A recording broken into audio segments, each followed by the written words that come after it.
Hinatulang guilty ang 10 sangkot sa pagkamatay ng nooy UST law student na si Acho Castillo dahil sa hazing. Sinentensyahan sila ng reklusyon perpetua at pinagbabayad ng mga danyos.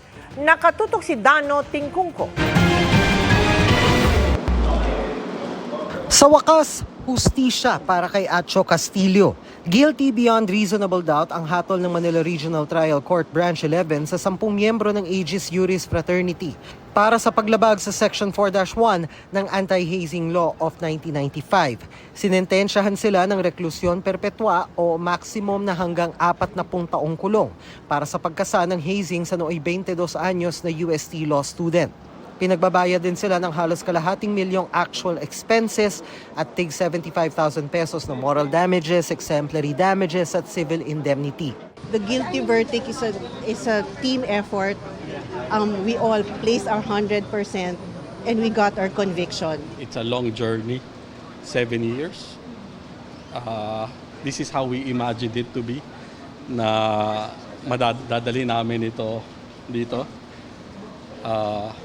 Those 7 years, I think for our son, it is worth it. Ang 7 taong bangungot nagsimula noong 2017. Walang kasalanan yung bata. Pinaglululag sila. Wala na mga ninyo. Pinatay ninyo. Setyembre nang matanggap ng pamilya Castillo ang mensahe mula sa hindi kilalang tao na wala na ang kanilang anak, na natagpuan na lang nilang bangkay sa isang punerarya sa Maynila. Bakas sa labi ni Acho ang malalaking pasa. Pinaniniwalaang namatay si Acho sa paulit-ulit na paghampas ng padel habang sumasailalim sa initiation rites ng fraternity na Aegis Juris. Sabi niya sa akin, Dad, join na ako. Maraming benefits. He was assured na they would not do anything.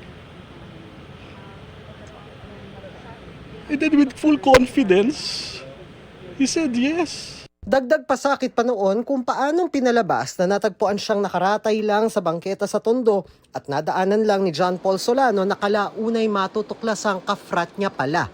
Pinalabas din ni Solano na pinara niya ang isang pulang pickup truck para madala si Acho sa ospital, pero sa huli matutuklasang pag-aari ang sasakyan ng pamilya ng isa pang kafrat. Sa isang naunang kaso ng obstruction of justice, nahatulang guilty si Solano. Bago ang mga tagpong yan, huling nakitang buhay si Acho na naglalakad malapit sa UST noong September 16. Madaling araw kinabukasan, ilang miyembro ng frat niya ang nagmamadaling pumunta sa kanilang frat live.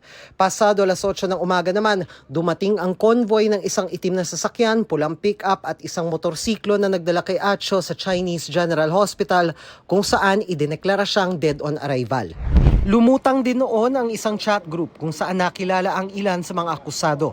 Kanina hindi na nagbigay ng anumang pahayag ang mga abogado at kaanak ng mga hinatulang guilty na naging emosyonal habang lumalabas sa korte.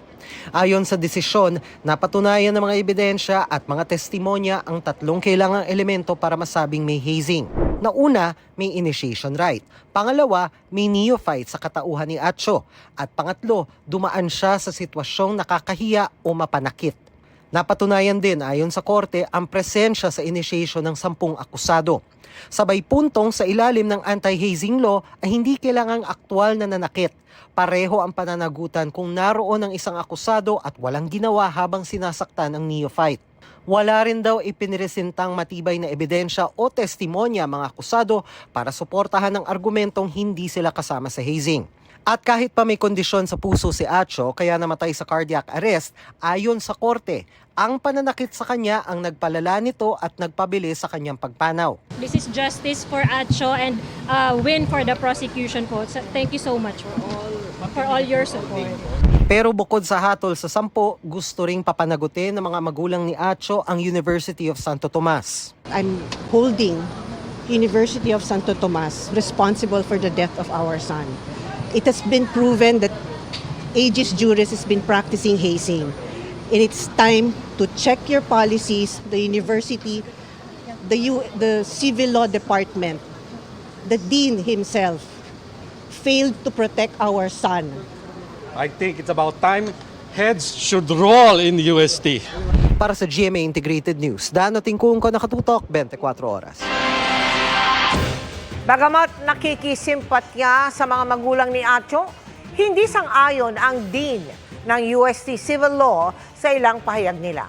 Partikular na ang sinabi ng ina ni Atcho na bigo ang UST at ang Faculty of Civil Law na protektahan ang nooy law student. Lagi umanong nagpapatupad ang UST ng mga patakaran para sa kaligtasan at kapakanan ng mga estudyante. Pero may mga individual umanong binabaliwala ito. Sinisiguro umano nila ang safe environment at pinagbubuti pa ang mga hakbang para hindi maulit ang trahedya.